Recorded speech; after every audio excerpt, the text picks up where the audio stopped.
She's April. And she's Molly. And we are the Book Besties.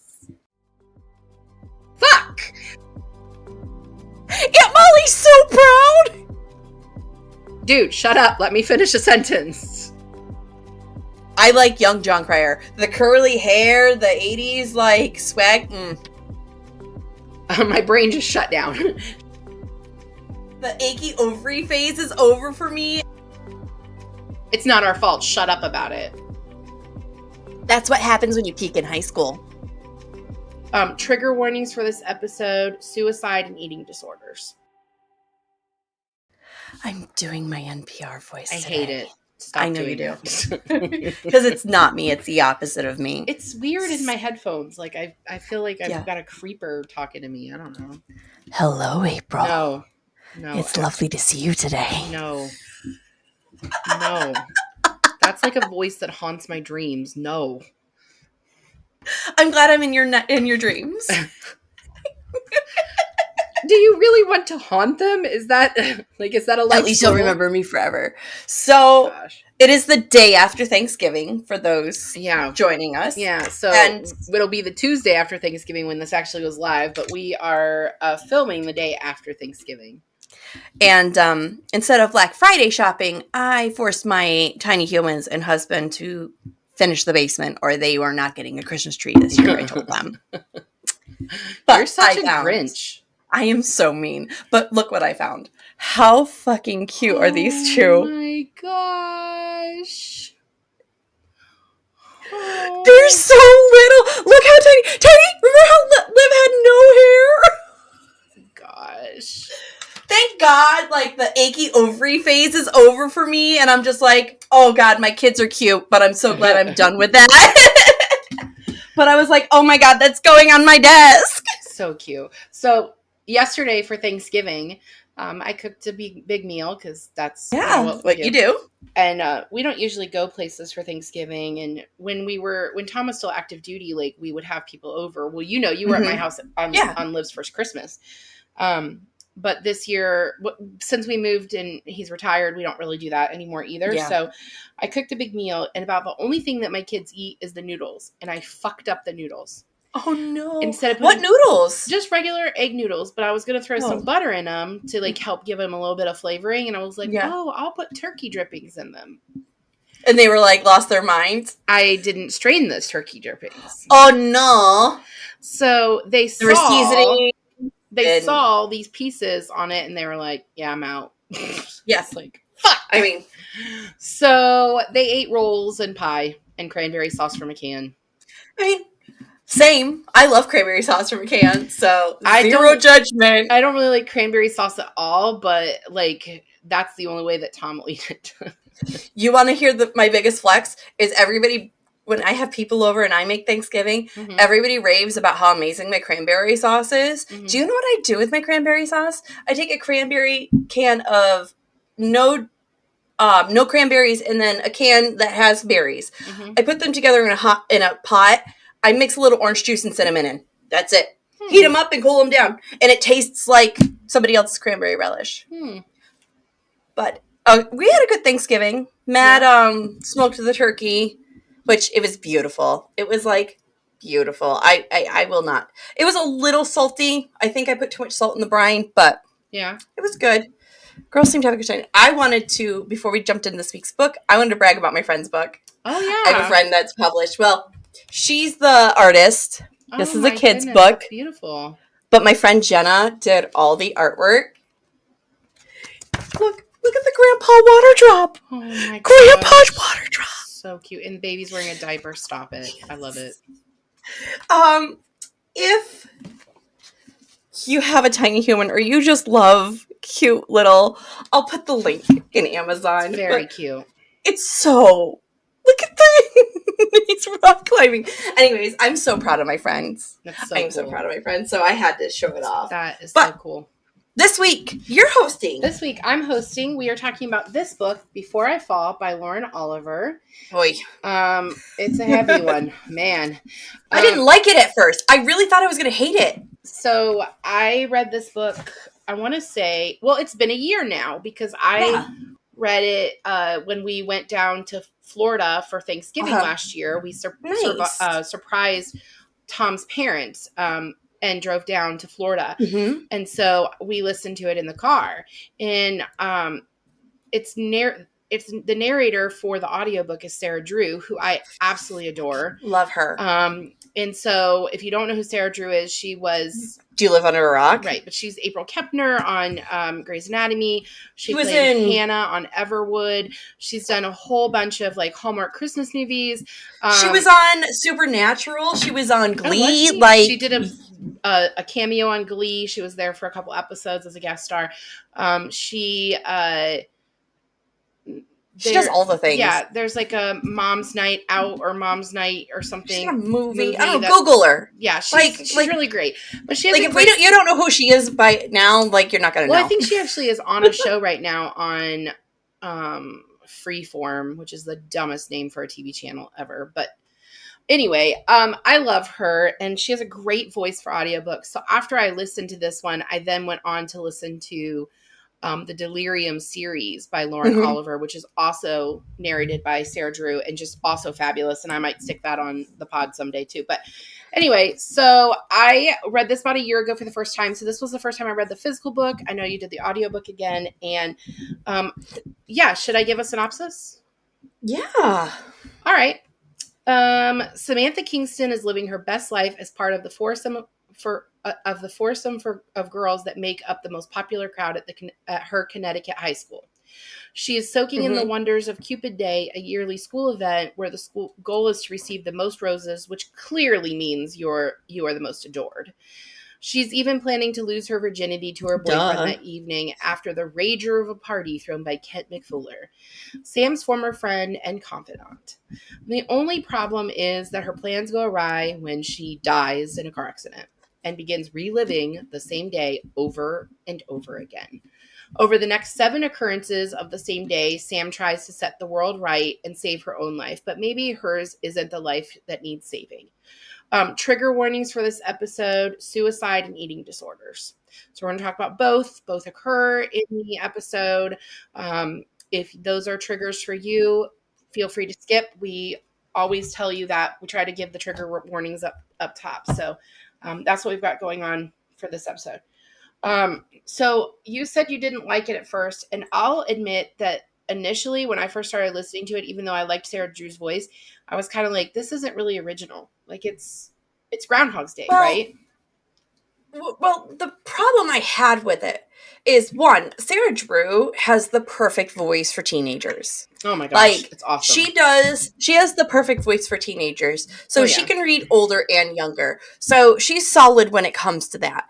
The problem I have with this is, and this shows how good the author is. Yeah. This shows how her strength. I hated the main character right off. And I was like, I think you're supposed to. Right. I was like, why would April pick this book about this whiny ass little shit who's all she's doing is complaining about her fucking well-to-do life? Listen here, you little bitch. And the more we got into it, I was like, okay, you just got to get through this first chapter. The rule is we do 3 chapters before we complain. So I've already complained about a book for December, and I didn't even finish the first chapter before I texted you a complaint. So. Right, but that was different. My complaints are stupid and nitpicky and but I was like, we're gonna wait. And then I was like, okay, I get the point of this now. Doesn't make me not hate the character less. Yeah. It wasn't that I hated the book. It's I was indifferent to the character and I didn't care about her process. And it made me not want to move forward in the book. Right. You know, it's definitely a redemption if I was reading this if I was reading this for pleasure and not for pod, I would have DNF'd it at the middle of chapter 1. Really? Oh, well then you would have missed out because it's a fabulous book. I know. It's interesting and intriguing. Yeah. It's a challenging book. It's definitely a redemption story, and it escalates well. It ebbs and flow beautifully. It's just that first chapter, I was like, why the fuck are we reading this? I'm not going to lie. Yeah. Yeah. Okay, sorry. So what were you saying? So I'm doing something different this week because this book the chapters in this book are very lengthy. So each day is its own chapter, and she lives the same day 7 times. So we get the initial one where she dies for the first time, and then 6 more repeats. So what I'm going to do is, instead of asking questions like we normally do, I'm going to give like a brief summary of what happened that day, and then we'll talk more in depth about that day. I know that's not our normal format, but I think it will work for this. I think it'll work best. Yeah, this book, you kind of need it that way. Yeah. I don't think our regular question format would work for this book, especially we're talking about, you want to take it day by day. You don't want to take it chapter and situation broke down. I don't think we could do it any other way. Yeah. All right, so let's talk about the first day. So the very first day we meet Samantha, she goes by Sam, and her friends Lindsay, Elodie, and Allie. And they're stereotypical popular girls that are really rich. They go to a high school in Connecticut.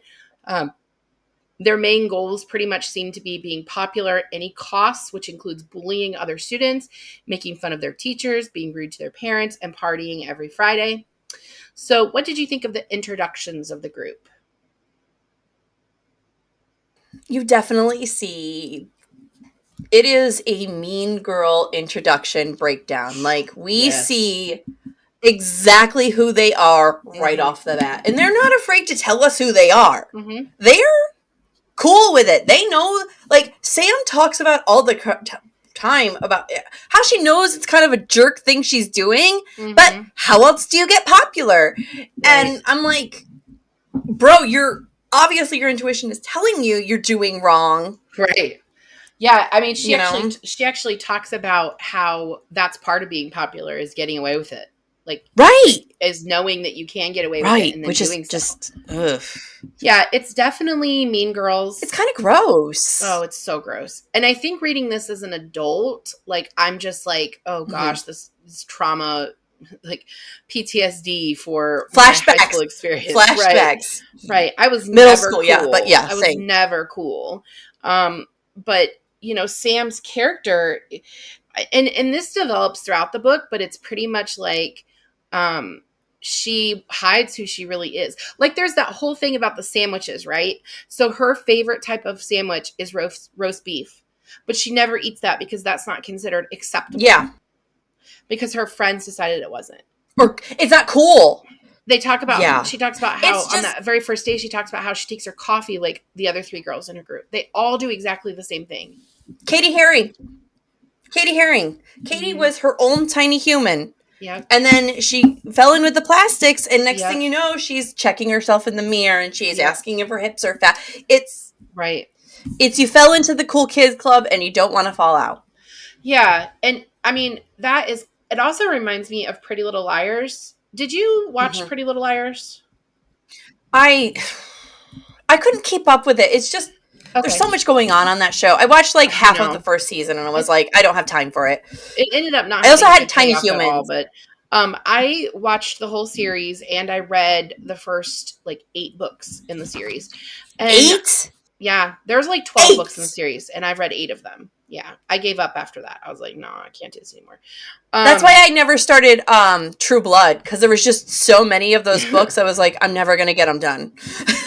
Well, what happens in the Pretty Little Liars series is that Allie, who's like the main mean girl, she ditches all her friends and basically plucks from obscurity these 3 other girls. And the books are different than the TV show.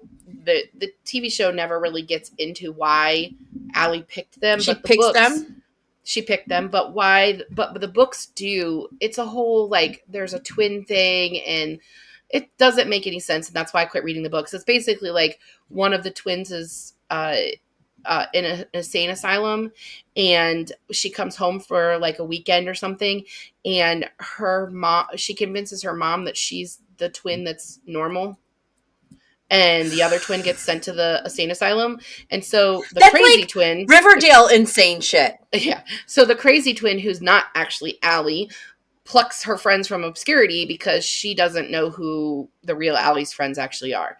But it reminded me so much of that, because like these girls become friends because Lindsay decides so. Lindsay goes from making fun of Sam to being her friend. And so Sam gives up everything that she likes. She stops riding horses. She stops eating the food she likes. I mean, think about it though. We all know the one girl we grew up with that was the leader of the Mean Girls. And I can think of mine, and I'm sure everyone listening can think of theirs. Where is she now? Selling essential oils? Is she trying to get you to do the rap? Is she texting you going, hey, bestie? Yeah. Yes, all of those things. We know. Yeah, ironically, that's what happens when you peak in high school. It's true. Ironically, the girl that was the mean girl when I was in high school, we played softball together, and so like we had a friendly relationship because we were on the same team. And she got really fat after high school, and I just laughed. I was like, one of my major bullies in middle school and high school died in a very tragic accident. Oh no. When I was a junior, when we were all sophomores, and that's awful. It really has. I've talked about it in therapy, which, I mean, how can you not? It's a very conflicted feeling, right? This person that tortured you forever, but it was still a person you grew up with. It was still a person you cared about in one way, shape, or form, and you cared about. Right. So it was very devastating, and I still struggle with those feelings, especially because of how that person behaved towards me back then. It's so wild to think about how we. But that's how she behaved. She sucked people in and just made them part of her group. But my bully, the one I'm talking about, the reason she didn't like me is because she was the loud one. And she couldn't have a competing loud one. That's weird, Molly. Our school was odd. And I'm just going to say that. Yeah. Okay, so we've kind of answered my other questions, but I just wanted to know what is there a scene from that first day that really sticks out to you?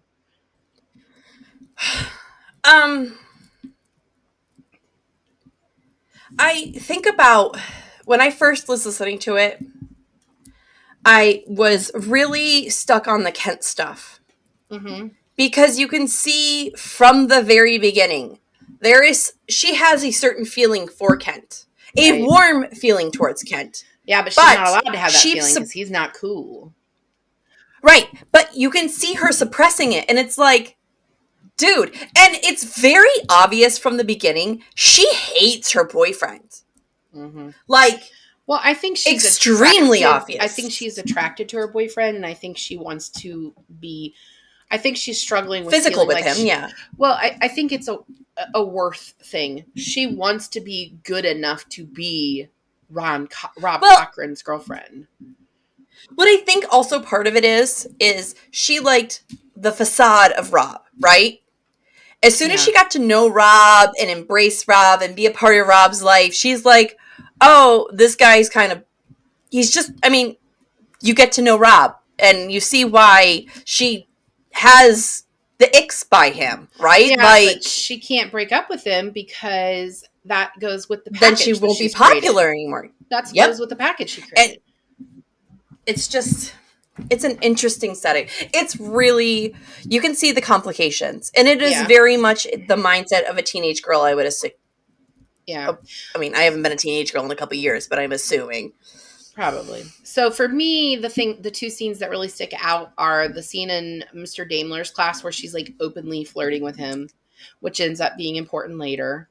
And absolutely horrific scene of them dumping alcohol on Juliet Sykes at the party. Oh God. I mean, forgot about the literally torturing her. And I watched the movie again today in preparation for this, and that scene on the second day of that scene, you can see it in Sam's face. She's like, what the fuck are we doing? Like, how are we treating humans like this? I mean, it's a mob mentality. They do it because they're all wrong. It is 100%. Mentality. I mean, think about it. There's been times where we've all looked back and gone, that was awful. I shouldn't have done that. Oh my God, I'm terrible. Yeah. Right. Yeah.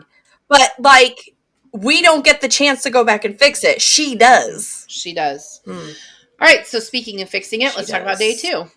So, day 2. So the day actually ends with the car accident. And Sam has a feeling of falling, and then she wakes up the next day in bed. And so she wakes up confused, and her sister's like telling her it's Friday, and she's like, it's Saturday. What are you talking about? Friday was yesterday. And Sam thinks she must have had a really intense dream, even though everything is exactly the same as the day before. So she's having deja vu all day. She isn't sure if she's alone in this feeling, but she's fearing that she'll be ostracized or labeled insane. So she just like keeps it to herself. There isn't a lot of difference that actually occurs this day. It's very similar to the first day. But there are a few things that like stood out to me. For instance, we learn a lot more about the dynamics of the friend group. Some of that we talked about already, but we learned that Lindsay lost her virginity to a frat guy at a party, but she's denying it to even herself and to everyone else. And I love this quote from page 107. A good friend keeps your secrets for you. A best friend helps you keep your own secrets. It's 100%, by the way. That's intense. Yeah. It is. Well, I have a feeling Lindsay was R-word, and that's why she's having such trauma with it. Oh, okay. I don't think it was. I was trying to figure out what R-word you meant. Yeah. I don't know that it was completely consensual. She was drunk. I don't think it was ever consensual. She was young. I would bet if we had a conversation with that character and she'd be like, yeah, I said no. I didn't want this. Like, I kept saying, trying to push him off, saying, slow down. Or even if she didn't say no, that she wasn't able to say no. Like, she was drunk. Right. And she was just not able to give consent. So, yeah. It's just, you know? Right.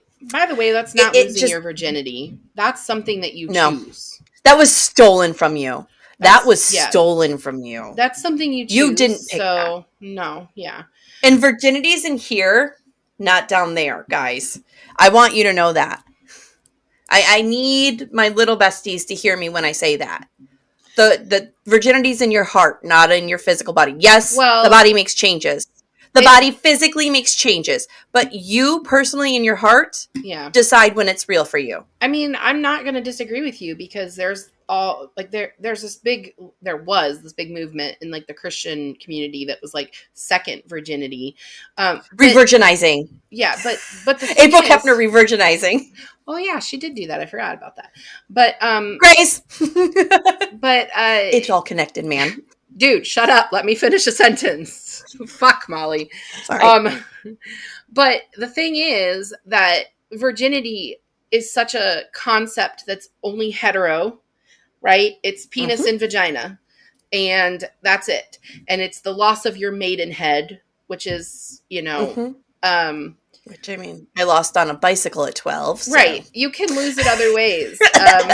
But right. Like, I fell hard. It was not great. But it's a heteronormative concept. So if you are not engaging in sex with a partner that is penis and vagina, heteronormative, like if you're not in that, then there's no, like, you technically don't lose your virginity. Let's just lose your virginity. I mean, right. So there's a comedian, and her name escapes me right now, but she's a lesbian, and she talks about how she has never had sex with a man ever. So she's like, she's a gold star lesbian. Right. She's all the gold stars. So like an example like that, according to the rules of virginity, she's never lost her virginity, but she would never agree with that because she, you know what I mean? Like, she's had sex, I have a gay friend who likes to joke that the only gold star gay men are the gay men that were born via C-section because they never had to touch a vagina ever. That's hilarious. There's a book. I love my Alphabet Mafia friends. Like, yeah, they're so snarky. It's amazing. There's a book. Let me think. Let me think of who it's by. Okay. Scott Westerfield. So there's a book by Scott Westerfield, and for the life of me, I don't remember what the book is called, and maybe if I can find it really quickly on his website. He's the author of the Ugly series, but this isn't part of that series. It is called. Okay. I have no idea. I have no idea what it's called, but we'll find it and put it in the notes. I'll put it in the notes. But is it Afterworlds? It might be Afterworlds.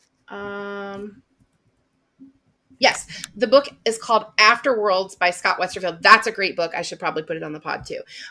It's about a girl who's a writer, and she's actually a senior in high school, and her book is being published. And so she actually moves to New York City her senior year by herself to, finish the book and like do the things that are related to her book.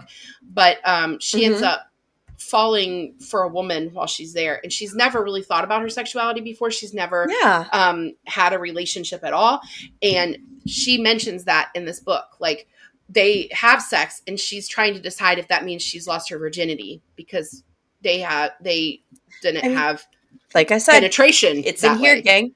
Right. Like I said, gang, it's in here. It was the first time that me, as a hetero person, as a straight person, had ever thought of that concept before, especially as somebody that grew up in a church. Well, I didn't really grow up in a church. From the time I was a teenager, grew up in a church, and I went through since you started religion. Yeah. Right. I grew up in a lot of that religious trauma of the 90s of like, I kissed no sex, no sex, and no sex, and the purity pledges and all that nonsense, which is just so ridiculous. Bullshit. Anyway, back to the topic at hand. Day 2 is not that much different. What did you think of the dynamic of the group on day 2? The fact that her friends didn't notice she was off the whole time. Mm-hmm. Like, obviously Sam was behaving really different. Right. Like, Sam was super confused. She was out of sorts. She didn't go to school till 3rd period, right? No, that wasn't day 2. That was day 3. Okay, so she didn't she just kind of went with the motions, but you could see she was out of sorts. Like, you could tell she didn't feel like herself. And nobody was like, hey, what's going on? What's going on with you? Well, I think they kind of did. But we can tell. Right. We can tell over chat. Over we haven't talked we can tell. Right. So we know when our friends, you know when your friends are fucking up. You know when they're struggling. You know when they're hurting. Right. Pay attention to the cues. I think they did ask her if she was okay, but they just were assuming that it was about the fact she was going to lose her virginity to Rob that night. Right. And they just like, oh, you're scared. You're scared. Be anything else. Can't possibly be anything else. And he is such a dick about that. Oh, you're going to you don't want to do it again? You're going to make an excuse? Like, bitch. And that's that let her pick. Yes. Don't do that shit. Like, don't, guys. He abandons her at the party. He's like, okay, 5 minutes and then we can talk. And then he's like gone for almost an hour.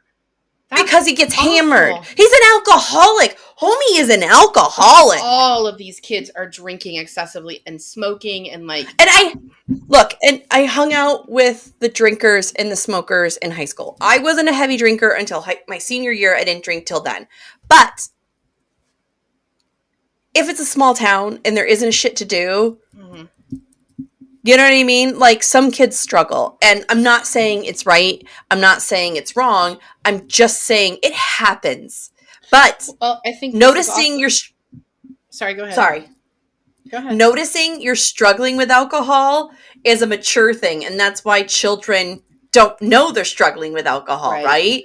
Well, and I think that this is a product of growing up privileged, right? So all of them come from really rich families, wealthy families in Connecticut. Like, they're used to excess anyway. So drinking to excess, smoking to excess, pot to excess, doing whatever you want, sex to excess, like everything is to excess. Like even Kent. Kent, like, singled off part of his house. It was a fucking mansion. He singled off a part of that mansion that's in the middle of goddamn where. Nobody's here. It doesn't matter. And he knew very well he wasn't going to get in trouble for it. Right. So he let them smash shit up. He let them go crazy because the maid was going to come in, fix it, right? Like, which it's ridiculous. Insane. Yeah. I mean, and this whole, like, they can just leave campus thing, like, they just were skipping class all the time. Like, it was no big deal. Like, that's a big nobody deal fucking cares. To me. Yeah. Crazy. I was always scared to do that. I was scared if I was going to be 5 minutes late. Oh, yeah. Oh, yeah, for sure. All right. So day 3. But that's the difference between our anxiety and theirs. Right. So day 3, Sam wakes up really concerned about herself. She asks her mom to stay home and see if she can go to school later. Sam convinces her friends to skip the party and have a sleepover like they used to do. While at the sleepover, they learn the terrible news that Juliet Sykes has killed herself. And this is the first time that we know that Juliet has also died. And that she killed herself. It was revealed that every year, Lindsay, Sam, Elodie, and Allie send Juliet a rose on Cupid Day that reads, maybe next year, but probably not. The girls become concerned that Juliet may have killed herself because of their prank. We also learn on this day that Lindsay and Juliet used to be best friends until Lindsay decided she hated her and began spreading rumors about Juliet wetting the bed and that she was a psycho. So were you surprised to hear that Juliet had killed herself? No. I was sad by it. Mm-hmm. What was surprising was Lindsay's behavior. Mm-hmm. Like, it's not Lindsay, our fault. How Shut she up about it. Yeah, that's guilt. That was Lindsay's guilt. Mm-hmm. What I think Lindsay went through a trauma. I think Lindsay was raped at that party, consensually or non-consensually, drunk or not drunk. I think Lindsay is going through a PTS thing. And she morphed herself after that. Picked new friends, just changed everything about herself and made herself the mean girl. She changed herself before then. She changed herself when her parents got divorced. In 5th grade, that's what started the dumping of Juliet and making this new friend group. It's just... I mean, they actually talk about how Allie, when she moved... Was it Allie that moved there or Elodie? One of them moved One of them. And... like, they had a snarky attitude, and then all of a sudden by lunch they were best friends, and Sam was just supposed to be okay with it because, like, that was the way it was. Like, that's Lindsay protecting herself. Keep your enemies close. Yeah. Right? Yeah. And I think Lindsay was feeling a lot of guilt, and she didn't know how to feel about it. Yeah. And again, this is how I know they're not good friends. They think they're good friends, but they're not good friends because instead of accusing Lindsay of being like this, like she went down to the basement, right? And went through the things and she's like, oh my God, Lindsay abandoned her. And she like starts accusing her of this shit and not going, okay, what's wrong with my friend? Why did my friend struggle with all this? Right. I mean, it shows their youth.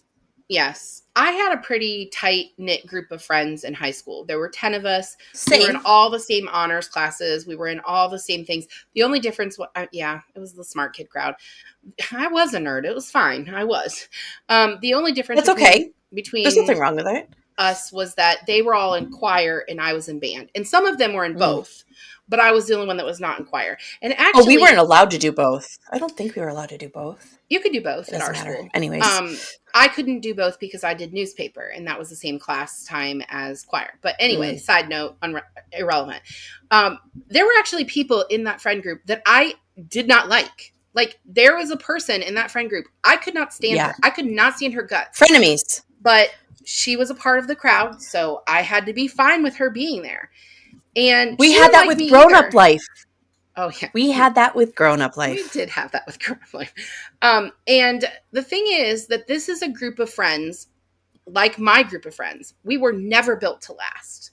We were built to survive high school because of close proximity and requirement of us being in all of the same things and running in all the same organizations. And you knew exactly the same experience, right? You guys were having the same experience. We're doing all the same clubs and extracurriculars. Like, I was the only one that played a sport, but it was all the same thing. So of course we were going to be friends. Yeah. But we weren't built to last. There's only one person that I still talk to from that group, and that's my other best friend, who Florida Megan. No, well, Megan's Florida Megan. Dawn is the other person. Megan Oh, okay. is somebody I met in Florida. So Oh, I thought she was a high school friend. she went to the Why high did I school think where that? I I'm mixing taught. shit up. She went to the high school That's where I it. taught. Yeah. So that's how That's it. we were not friends when she was my student, just to clarify. But she was not my No, friend no, when no, we were no. students. I thought Megan went to high school with you. That's No, my screw up. no. So Dawn is the only person I still talk to from that group because that group was not built to last. It was not built to last. It Yeah. was built to survive high school. That's this friend group. They are not built to last. They are built to survive high school. These girls are never talking to each other again after they go to college. They're going to join sororities Oh, yeah. and they're going to party with other people, and it's not going to matter anymore. But I don't now remember what made those, why I made that point, but yeah, but I lost my train of thought. my group in high school was small. Mm-hmm. But looking back, and all of the people that were in the group, they were everybody that was going to stay in the county. I knew then they were all going to stay, and I knew I was leaving. Mm-hmm. So I like always had it in my head. I was like, Yeah, I'm leaving one day. They're not.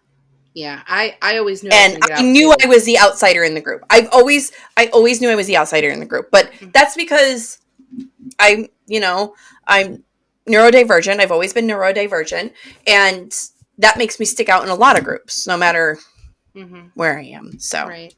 Well, I mean, anyways, day 3. well, I Sorry. mean, like, I also had the unfortunate task of dating 3 of the guys out of our friend group, so that was never good.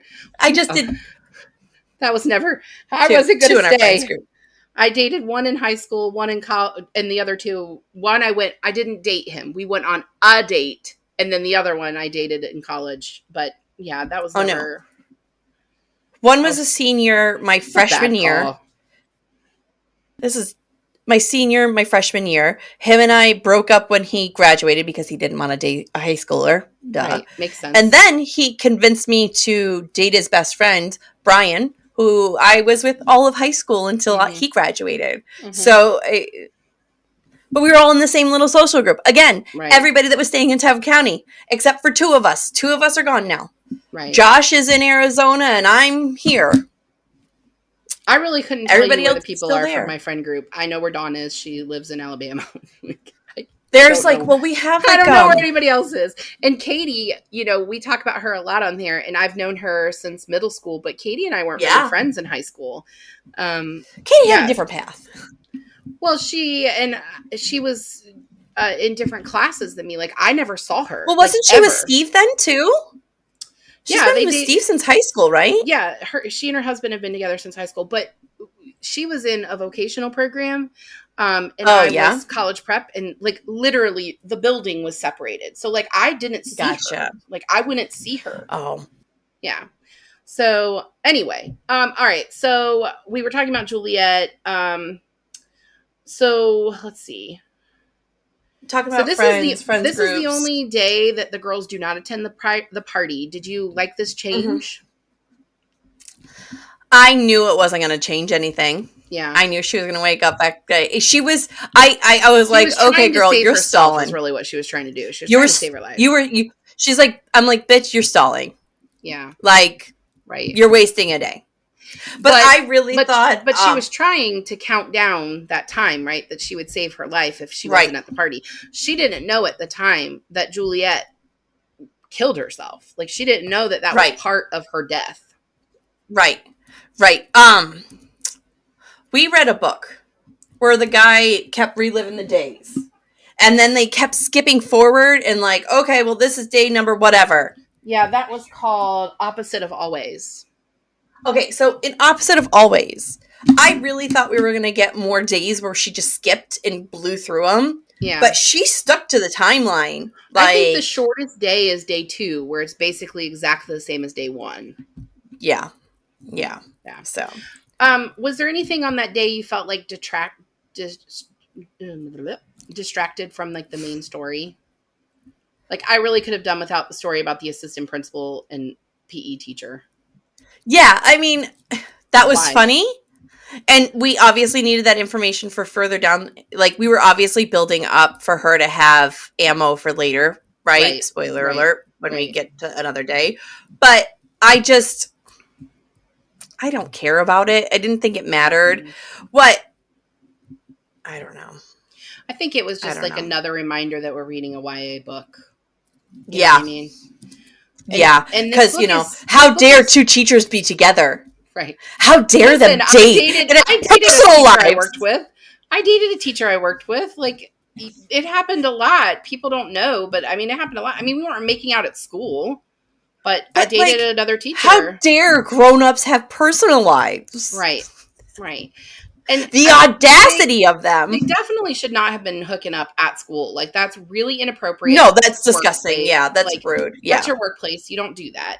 But I didn't think that was necessary. This book is written so smartly that I can forget that I'm reading a high school, like a YA book. Yeah. And then it's things like this that I'm like, okay, well, that was not necessary. No, that was unnecessary for sure. All right. So day 4. So Sam loses her shit completely this day. She wakes up. She dresses in like the skimpiest outfit. She's just fucking. She's given up. Yeah, she's given up. She gave up. I'm never gonna stop living this day. Fuck it. No, she's like, fuck it. She's Bill Murray, ready to steal the groundhog. Right. You can drive. Yes. I guess that happens to that too. He has one day where he's like batshit crazy. I forgot about that. He's like, fuck it. If I can find that scene on the YouTube, I'll put it in the things because it's hilarious. Bill Murray literally lets the groundhog drive the truck. It's so fucking hilarious. I haven't seen that movie in a really long time, but your boys would like it. It'd be funny. They wouldn't get it, but it'd be funny for them. Content that I'm not ready for yet. That's true. Oh, by the way, side note, James said fuck yesterday. He said, what is fucking going on here? And I was like, James, what did you just say? He's like, nothing. Yeah, Molly's so proud. I was like, is it his first F word? I'm guessing it's not because it flowed off the tongue like he says it all the time. And he lied to me about it and was like, I said freaking. And I was like, you did not. You did not say freaking. So Tom and I talked about it and basically decided that, like, since this is the first time, that we've heard him, I told him he's not allowed to use grown-up words until he knows the meanings of those grown-up words. And you don't know the meaning of that word, you can't use it. I told the girls, as long as it's at the house, they're at the age I don't care anymore. Like, but your kids are different. They're older than my kids. He's 9. Right. But, and if he says that at school, Molly, he'll get kicked out. And because he doesn't really have with everything that's going on. Yeah. He doesn't have great social skills. He does not need to be using that at school. Yeah, he doesn't always realize the context of a situation. So he just needs to stop. He can't use that word. But very much like Piper, he understands that language is just language, right? He doesn't assign good or evil with it. And I think my suggestion would be to tell him that some people see that word as not a word, but as a bad word. Mm-hmm. And that they would be offended. So he would hurt somebody's feelings. I told him he can use it when he's older. There you go. Personally, fuck That's a good mom answer. It's my favorite word. Like, you can literally use it as part of speech. Like, the fact is, in English, you can be happy, you can be sad, you can be angry, you can be doing nasty, you can be dying. Noun, an adjective, an adverb, or a verb. Like, it can be all of those things. It can also be an interjection. Because you can just go, fuck. Oh, fuck. Like, oh. Hey, fuckers. No, stop calling our fans fuckers. Okay, back to the subject at hand. We're running out of time. Fuckers. We're only on day 4 and we're 45 minutes in. We got 3 more days. It's okay. It's a great episode. Okay. I know. All right, so she dresses really skimpy. She throws all kinds of attitude. Lindsay kicks her out of the car and forces her to walk in the cold winter weather. At school, she blows off most of her classes, but she goes to Mr. Daimler's math class. And instead of going to the cafeteria for lunch, Sam hides in a bathroom where she runs into Anna Cartullo, who's supposed to be the school slut. She and Anna smoke pot together and swap shoes, which is random. Later, I loved that scene. It was cute, but it was random. Later, Sam steals her mom's emergency-only credit card and spends an excessive amount of cash to buy whatever she wants while shopping with another group of girls who are from the same circle, but they're less popular. They're like B-team. Yeah, exactly. And Sam goes to the party with that group of girls and tries to have sex with Rob at the party in Kent's bed. Unfortunately, Rob passes out. So they don't have sex. Sam spends the night in Kent's bed after Kent tucks her in, and she begins to feel things for him. Yeah. Side note, in the movie, she does have sex with Rob at the party. Yeah. That's disappointing. And then she completely melts down and cries because that's didn't not what want she to. really want to do. Right. All right. So this is one of the longest of the days, but it's drastically different. So what did you think of I think this is one of my favorite. So this was one of my favorite days. Yeah. First and foremost, it's always the social studies teacher. I don't know this author. I'm not great at writing. It's the math but she made it the math teacher. But it's always the social studies teacher in real life. It was the social studies teacher at my school. Band teacher at my school. So really, it's always been. Every time I hear a story about it, I'm like social studies teacher, and they're like, yeah, social studies teacher. But it's always the one that's like just a little bit older than everybody else, right? And he's just a little bit skeevy, and you're like, this is disgusting. Yeah. We all know this is disgusting. But my favorite part was the shoe swapping scene. That, I'm going to actually defend that scene because it doesn't feel like it's needed, but it is. It's random, but I like it. That storyline is... It's not, though. It's not. So, we watch the girl in the bathroom every day leave from the smoker's pit and walk with the boy that has the girlfriend. Right. To cheat, right? They go to the skeezy restaurant and they always get caught, right? Right. She needed that moment to get to know that girl, to realize that girl wasn't a slut, that she wasn't the bad person everyone thinks she is. And she needed that because at the end, when we get to the forward, she defends her and the other girl. She needed that to see that there wasn't two sides to what was going on with that boy. It was one side. He's skeezy. They're getting fucking fucked over. And she needed to defend them. And that scene was necessary so she could see that both girls, while annoy her, are decent human beings. I mean, I totally agree with what you're saying, Molly. I completely agree. I just don't think that side story is relevant. It is necessary for the overall story. Like, it doesn't build her story at all. No, and there's a lot of random stories like this. And by the way, I love the first and last name thing. Like, everybody is first and last name. It's not just the first name. Everybody is first and last name. Love it. But it's not just... Like, it has nothing to do with the overall story. It really doesn't. It only gives Sam another softer side, like another like redemption arc. Like, I'm going to be a better person. I'm going to be nice to Anna. In the movie, Anna's a lesbian. And so that whole cheating thing is never happening. And the reason Lindsay doesn't like her is because she's a lesbian, not because she considers her to be a slut or white trash. Wow. Yeah. The only and her thing... story is so minor in the movie that it's just... You can so, it out.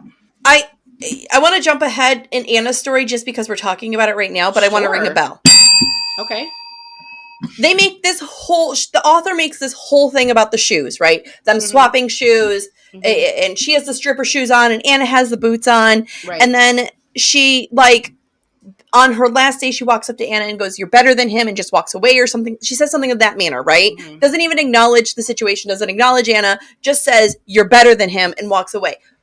Why wouldn't she have just given her the shoes that day? She knows she likes them. She knew she would have liked them. She could have, you know what I mean? Like, let's bring that story full circle. Like, why did the character should have took her the shoes and been like, "I have a feeling you're going to like these," you know? I don't know. I think the metaphor with the shoes was... You walk another day. And walk a mile, walk a mile in someone else's shoes. Like, I think that was it wasn't even like a very blanketed metaphor. It was very... No, it was just right there in front of us. Like, here you go. Now you're walking in someone else's shoes. I just didn't really think Anna's story was necessary. It's just another side story that we could do without. Like, the main story is... I mean, you can... group of girls, Juliet and Kent. I mean, you definitely can cut that story out and it makes no matter. Yeah, right. The book's just shorter. Right. Which would have been fine. This is a pretty lengthy book. Right. Okay, so, all right. I got beef. Oh, boy. The Mr. Daimler storyline. Oh, I hate this story. I Same. I hate teacher and student relationships in books. I do too. And I think it's disgusting, redemption, and we need to stop doing it. Right. The only redemption in this one is that after Sam gets over the initial, like, oh my gosh, we're making out, he's on top of her on a desk, basically. After she gets over the initial, like, shock and thrill of making out with her teacher, she starts to really feel like how disgusting he is that he would kiss a student. Yeah, it's gross. It's so gross. And then by the end, it's so gross. Like, I think the last day, maybe, she says something to him about, like, if you had a girlfriend, you wouldn't be flirting with students. Like, she calls him out. Right. It's gross. I hate that story. I don't like when it's included in books. Like, it's unnecessary. Same. It's disgusting. There's nothing sexy about being with your teacher. That makes him a pedophile, or her. There are women that do that too. Makes him a pedophile. It's pedophilia for sure. Yeah. All right. So this chapter expands on the characters, and we begin to see a lot of what Sam has told us is just regurgitated from Lindsay. Like, it's just whatever Lindsay says. So were you surprised by this, or did that feel like it was coming? It was coming. Yeah, like, I agree. We knew this was going to happen. Like, I'm zero surprised. I was zero surprised. I feel like if I was reading this as a teenager, that I might have been like, oh my God. Yeah. But you and I read all the books. Right. They're not thinking for themselves. But us as adults, we're going, of course they're not. Because they don't know how to think teenagers. Right. Right, because their frontal cortex isn't finished growing. Mm-hmm. Right. All right, so now day 5. This is my favorite of the days. Really? Yeah. So day 5, Sam is starting to have a change of heart about a lot of things at this point. She spends the day showing her parents affection, and she takes her sister to Goose Point, which was Sam's secret spot as a kid. That night, instead of going... I have beef with this, but that's beside the point. Sorry. Okay. I just want to remember the Goose Point part. That night, instead of going to the party with her friends, Sam sneaks out of the house in her PJs and heads to Juliet's house. When Juliet is at home because she's already left for the party, Sam finds Juliet at Kent's house and spends a long time with her, listening to the finer details of Juliet's relationship with Lindsay. So it's all laid bare for us in the bathroom, which, by the way, drunk girls talking in bathrooms, bearing all their souls. I mean, that's so cliche. Shocker. But, no surprise, Lindsay was lying. Sam chases Juliet through the woods to find her on the side of the highway, where she tries to convince Juliet not to kill herself, but Juliet jumps in front of a car, which turns out to be Lindsay's car. Since Sam was not in the car during this occurrence, Elodie dies in the car crash. Kent comforts Sam, providing her with clean clothes and a safe place to sleep. They kiss that night also, because of course they do. All right, so go ahead and share your bell ringer about Goose Point. I know we needed a scene where she's a good sister, and we need to see her repairing her relationship, but that fucking story was way too long to be in this for her to be like, hey, look, I had a place I like to hide as a kid. Fucking make it a treehouse in the backyard. Save us 4 pages. All right, that's fair. That's a fair point. 4 pages, bro. 4 pages. I feel like I listened to that for 20 minutes. Listen, 20 minutes! I read The Mayor of Casterbridge in high school. It's written by an architect, and he spent 13 pages describing the side of a building. Not the building, a side of one building. That was the first time I ever got Cliff's Notes, because I was like, I don't fucking know how to read this fucking book. Anyway. I have a lot of author friends. Sorry. Go ahead. Sorry. I have a lot of author friends, and some are great at editing. Some aren't. Some are self-published. Some are publicly published. But I have one friend that is currently in mind who has published a lot. And this man, he writes horror, and he loves the adjective. And his editor encourages him to embrace the adjective. So his books are. You get where I'm going with this, right? Yeah. I'm going to send you a screenshot later just so you can understand. Piper wouldn't even read it. And Piper doesn't do DNFs. Wow. She says not finishing a book is quitting. And she quit the book. Life's too short not to quit. I like my adjectives in a series of threes. I like a series of threes, so I'm fine with a little series. But okay, back to the point. He likes a baker's dozen. That's too fucking many. All right. Even though this day ends with the party, the rest of it. Oh wait, I already asked that question. Yeah. Did I ask that question? No. Even though this day ends with the party, the rest of it is pretty different from the original day. So, what do you think about Sam's change of heart towards her family? I think she's always felt this way about her family. She just had to realize that she was dying to acknowledge it. Not and cool it is a traditional, to like your parents, you know. No, like it's a total teenager thing. Ew, my mom is gross. Wow, she is annoying. Oh my God, you're embarrassing. Right. My girls don't call me embarrassing. They tell me I'm too much. Yeah. I'm too much, which is fine. I'm good with that. Yeah, I like the change of towards her family, and I feel like it was important because it was like her coming back to who she really was. Yeah, it was the beginning of her realizing it's the end. Right, exactly. Were you surprised by any of the confessions that Juliet made in the bathroom to Sam? No. What I'm surprised by is that Juliet wasn't convincible. Mm-hmm. Like, Sam had a lot more will. Like, yeah.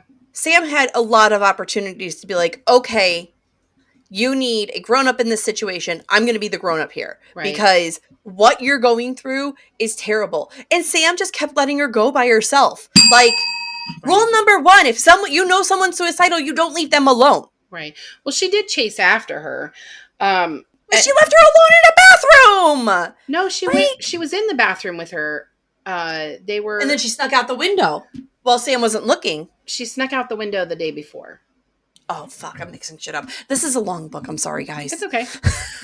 No, the day that they have the big confession, Juliet bursts out of the bathroom and she runs after her. Right. I was actually surprised to hear the story of Lindsay's parents getting divorced. Like, I kind of figured Lindsay just made up the peeing the bed thing. And I don't know why, because kids are cruel and they do shit like this. But I was surprised to hear that Lindsay's parents got divorced and Lindsay was not dealing well with that trauma. And so she was wetting the bed. Yeah. And then she blamed it on Juliet. And what I thought was really interesting about this book, and I did not catch this the first reading, but I caught it the second time. Juliet says the reason that she never stood up for herself is because she thought it would eventually stop.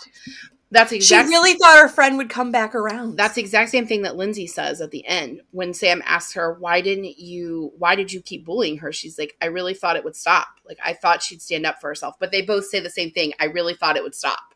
Well, it's not going to stop because Juliet thinks she's being a good friend by taking your abuse, and you think you're being a good friend by ignoring it. Right. Yeah, it was never... And Juliet was never going to stand up for herself. That was not in her demeanor. It's alluded... That's why she had Lindsay. Right. It's alluded to that, like, her dad might be an alcoholic and there might be some abuse in her family. Like, she was dealing with her own trauma. But... yeah. Her life was already hard. Yeah, it was hard. So what did you think about the cause of the original car crash being that Juliet actually threw herself in front of traffic? Because that's the first time we actually learned that is what happened. I mean, I get the metaphor. She's literally throwing herself in front of the car. Yeah. Like, here I am, save me. Right. Right? I thought it was interesting. I think it's on day 6 maybe that Sam is like trying to stop her from throwing herself in front of any of the cars. And she's like, why aren't you waiting for your revenge? And Juliet's like, what are you talking about, my revenge? It was totally random that it was Lindsay's car. It was just that was the car that was coming down the road when she was in front of it.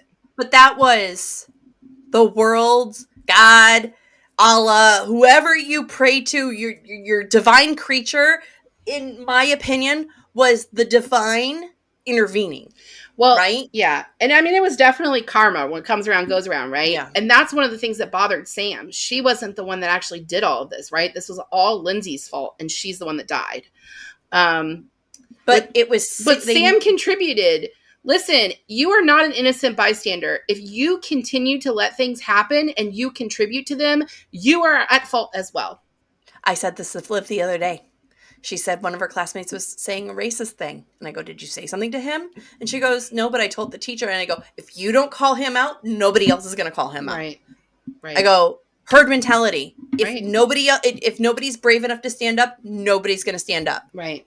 And I go, you think it's disgusting? Tell them they're disgusting. The problem The problem is, I really hope she does do that. But the problem is that when you're a teenager, conformity is boss. Oh, yeah. Well, and anything that sets you outside, and that's exactly what happens in this book. Anything that sets you outside of conformity, it's not okay. Like, I can't be the thing that sticks out because then they'll all make fun of me. Well, she got a hard time about her hair at school because Liv has that cute little shortcut now. Mm-hmm. And somebody had said something to her and she's like, it's cute. It's fashionable. It is. And a week later, one of her classmates came in with the same haircut. Her haircut she has the face to carry it off too. She is this sweet little pixie adorableness that just like, so the fact, I was like, Liv, you don't understand. When you stood up for yourself and that girl saw it, she goes, I'm free to be myself. Mm-hmm. And I want that. Right. You did that. Right. You go, you made your friend comfortable. Right. You set a trend, dude. Absolutely. Be proud. Absolutely. So. All right. So we learn a lot about how Sam and Lindsay become friends that day. We already talked about that. What do you think about Sam developing feelings for Kent? Is this like necessary to the story? I think she always had feelings for him. Mm-hmm. We don't need a love triangle. It's a soft bell because we don't need a love triangle. I don't know that really is though, because Rob and her do not, like, she doesn't love him. She doesn't feel for him at all. Like, he's just he's a notch in her popularity belt. He's a chess piece, right? Mm-hmm. He's a chess piece. I think he's part of the brand that she's building for herself. Yep, exactly. I think she always had feelings for him. Mm-hmm. And I think living the same day fucking 7 days over or whatever it is, like 72 or however many days she has, that she's like, oh, I just need to feel what I feel and be honest about it. And I think that's what this is about, right? Oh, is her being her truest self. Oh, yeah. Even till the end. Oh, yeah. And by the way, I can't read this book and not picture Kent as Adam Brody circa his Gilmore Girls days or those C days. And the guy that they have playing him in the movie is just not it for me. He is not Kent for me. I've seen the IMDb. He is not Kent. Do you know who my Kent is? Who? Ducky. Yeah, I guess. That's a good one. Young Matthew Broderick via Wait a minute. Pretty in Pink. Matthew Broderick. Not Matthew Broderick. Not Matthew Broderick. I mixed them up. Well, Matthew Broderick would work too. Young Matthew Like Broderick. A young Matthew Broderick or But that's not Ducky. It's that guy from... It's Andy, 9.5 or from 9. John Cryer. John Cryer, a young John Cryer. From Oh my God. I like young John Cryer. The curly hair, the 80s like swag. Young John Cryer. Not today John Cryer. Yeah. John Cryer today is a cue ball that scares me a little bit. Okay. Valid. He looks like a pedophile. That was mean. I'm sorry. All right. All right. Day 6. You ready for day 6? Because we're already over an hour and we got 2 days to go. All right. Sam is convinced she can save Juliet and herself. She breaks into the Cupid room to create an entire bouquet for Juliet to try to brighten her day. She also tries to clean up the bathroom graffiti that Lindsay made that calls Anna a slut and white trash. At the party, Sam tells Rob to wait for her in Kent's room naked. He gets caught by another couple and leaves the party embarrassed. Finally, when Juliet arrives, Sam attempts to save her life again and convince Juliet not to throw herself in front of the cars. But ultimately, Juliet's fate is sealed and she kills herself in front of Sam as Lindsay, Elodie, and Allie and Kent catch up to them on the side of the road. After Juliet dies, Sam confronts Lindsay about her behavior. Kent takes Sam home and they kiss in his car. Sam is on a mission to save everyone, including herself. Do you like her approach to this? This is the worst day. Okay. It's a wash. Like, it's a wash, yeah. It's a wash. The whole flower thing, if she feels like one flower is bullying her, what do you think a massive amount of flowers is going to do? And making it to your secret admirer, they've already done that prank. It's Juliet not funny. We've already done that prank. It's not funny. It's cruel. Like, and you know what else? The whole fucking sister story, the whole sister storyline. Yeah. Like, I understand they needed, like, she needed something to be like, hey, come away from the road. What would your little sister think? Right. I understand it. I understand it real good. But I understand that the author needed for a way for her, Sam to connect to her. But it just, yeah, it wasn't necessary. I think this day is also kind of a wash. I think this is like the last ditch effort before Sam is like, okay, so I can't ever save her. I mean, I can, or I can't ever save both of us. I don't understand why in all of this mess, she didn't once go up to their principal, their student counselor, whoever, and be like, I overheard her on the phone telling her friend she was going to kill herself. That at least gets a 911 call, right, and her being held till a grown-up comes to get her. Yeah, I mean, teenagers never make the responsible decision in books. It's like just it's just a cliche like, of all teen YA. Like, I know they're smarter than that. I know kids are smarter than that. Yeah, I like how Lindsay lets her guard down in this chapter, though, and that's actually my next question. We learned that Lindsay most likely has an eating disorder. We learned that Lindsay never thought Juliet would let the bullying go on for as long as she did. So what did you think of that scene between Lindsay and Sam? I think Lindsay is a scared girl. She has been a scared girl this whole time. And she probably feels like, oh, Sam knows this about me. That makes Sam my best friend. Not that I told Sam this, not that I've talked to her about it. She knows my secret, so that makes her my best friend. Sorry, go ahead. And I don't know. That child's broken. That's all I have to say about that. I just don't understand why in pop culture, but also in reality, why the most popular girl can't ever be nice. Like, why are the popular girls always bitches? Why do they earn their popularity by being mean? In real life, too. Because everybody's scared of them. It's because they think they have the power. They think they have the power, right?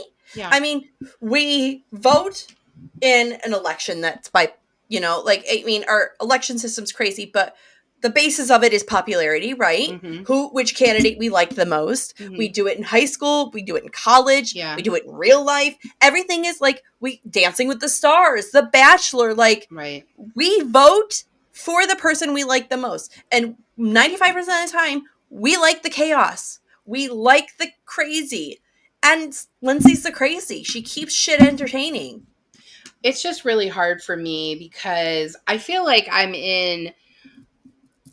I think every job I've ever had has always had that click as well. Oh, like, yeah. And it's especially bad when you're a teacher, a high school teacher. Like, high school teachers, they never leave high school. So they just continue to act like they're still in high school. And do you know what they call the Coast Guard? 13th grade. Really? Yeah, makes sense. I mean, I actually had a teacher who talked about me to her students. And we ran in the same group, but it was like, which one of us was going to be the most popular with the students. I don't fucking care about being popular with 16-year-olds. Like, that's not a mission for me. Our mutual not friend. Yeah. Like, you know what? Patreon, guys. When we do the Patreon, we will give that story without the names. Oh, man. I don't know if we can even do that. Like, I'm pretty sure even if people pay for it, we can't reveal all of that.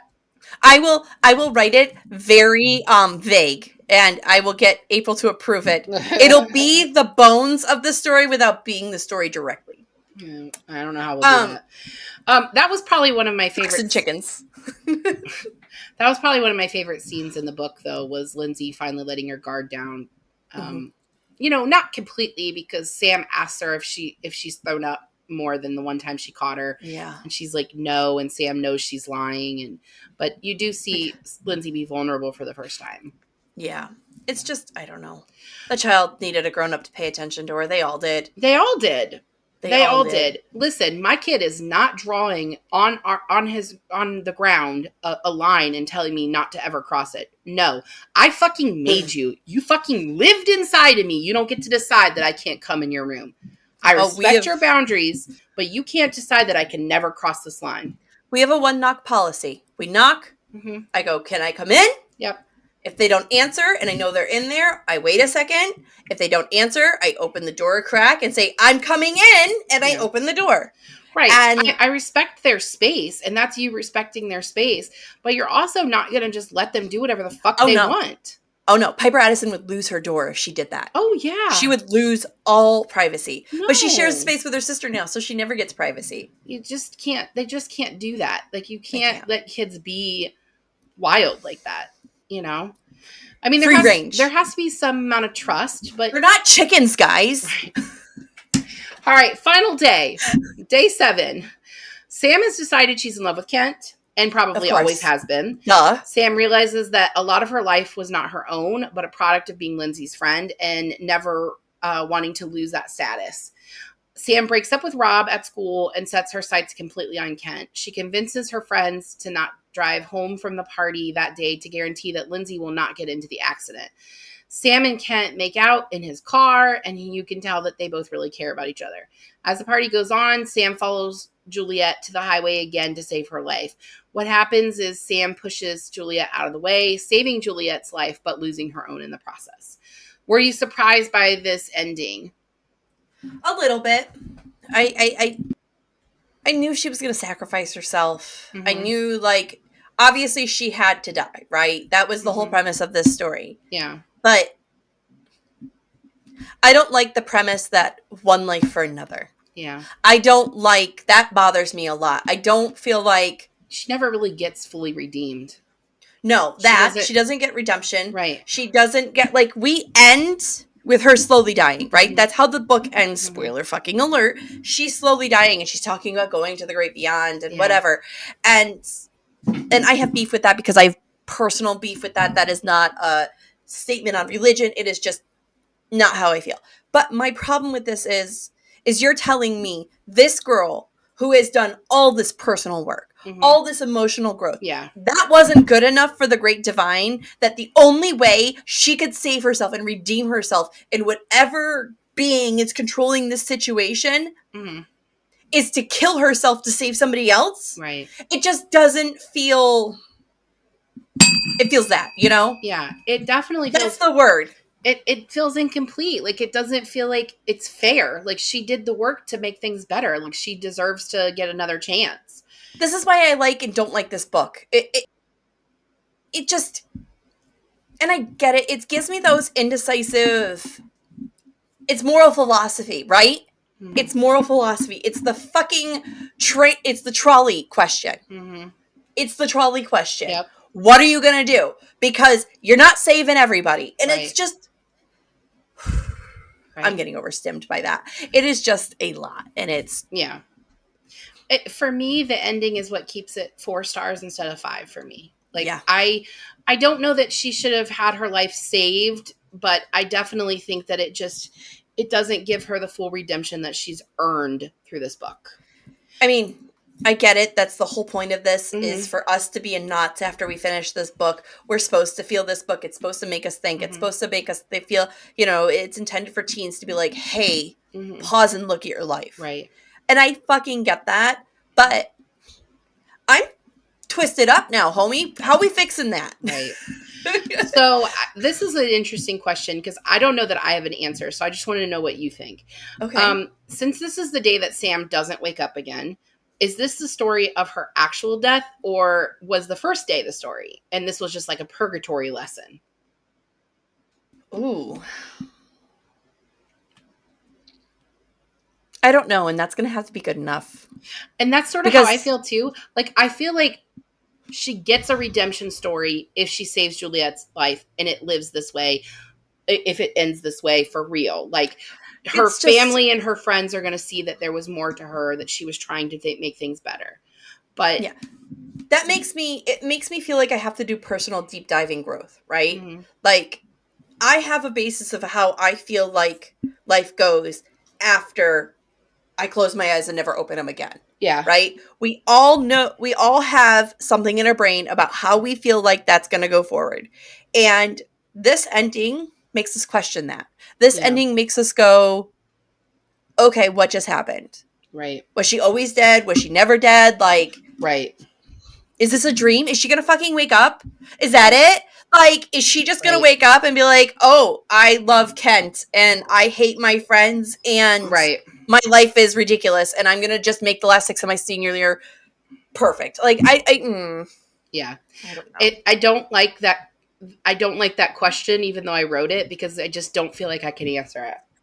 And Because it's more that's of one a, of the things I do like about this book. Even though I said the ending makes me give it a 4 instead of a 5, I can't answer that question, and so because I it's a like personal that. reflection quotient. Right. It's a personal reflection quotient at the end. Right. Question at the end of the day, not a quotient.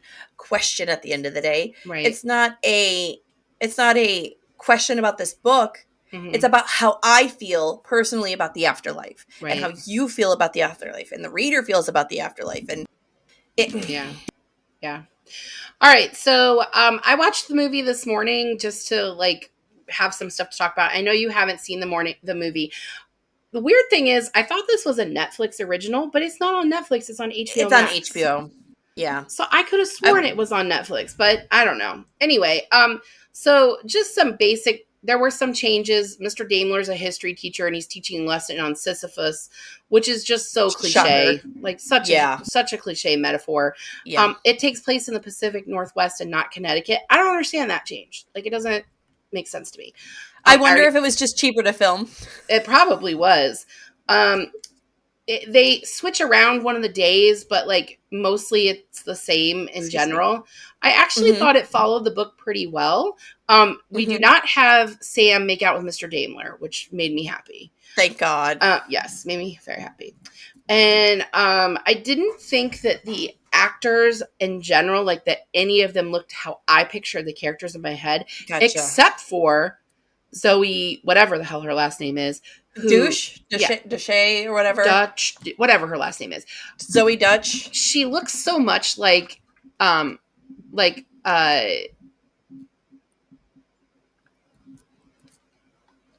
Sarah Drew that my brain just shut down.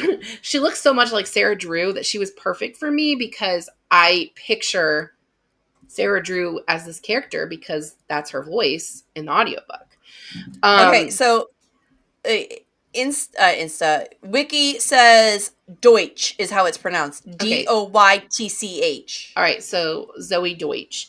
She's a great actress. And the person who plays Lindsay... 3 middle names. Okay. Well, the person who plays Lindsay in the movie, I've never seen this actress in anything else. I'll put the IMDb below. She was amazing. I haven't seen her anything since. Yeah, she was amazing as Lindsay. I thought, even though she wasn't how I pictured Lindsay, she was really embodied Lindsay. I thought she played it well. Yeah, for sure. And I actually thought that the movie followed the book pretty well. So that's good. Yeah. Final thoughts, Molly? I don't know. I don't know how this ends. I don't know what happens to her. I that's my final review of this book. I don't know. I don't know. I don't know. Okay, that's the book. Well, on that note, do you want to talk about what we're doing next month? Because we have 3 books left in December, and then we are done. TBR cart stolen from the basement. Okay, so next week we are reading this book, Ice Planet Barbarians, by Ruby Dixon. And this is all over trending on the TikTok. And look, we're doing that as a farce, guys. Like, we picked this book because we had a change of schedule, and I don't really want to go into the whole thing, but we had a change of schedule, and we decided to throw this book in because it's short. Because we needed something ridiculous. And all of these books, we released all the titles on social media, and they'll be on our website soon. So that's the first week in December. Next week, and the second week is Spoiler Alert. Can you show us that one? I left it downstairs. Spoiler Alert by Olivia Dade. I'm so excited to read this book. Yes, me too. I'm a few chapters in and enjoying it so far. Plus it's size. An Avon book. Oh, cool. Well, that means it'll be spicy. It's a plus size main character, which I love that. I love seeing a main character that is a normal body type. And then we're going to our third book for December and our last book for this season is Queerly Beloved by Susie Dumond. Yeah. Something like that. Dumond. And this is a Molly pick. And Yeah. And that's their third book. And then we're going to wrap out the season.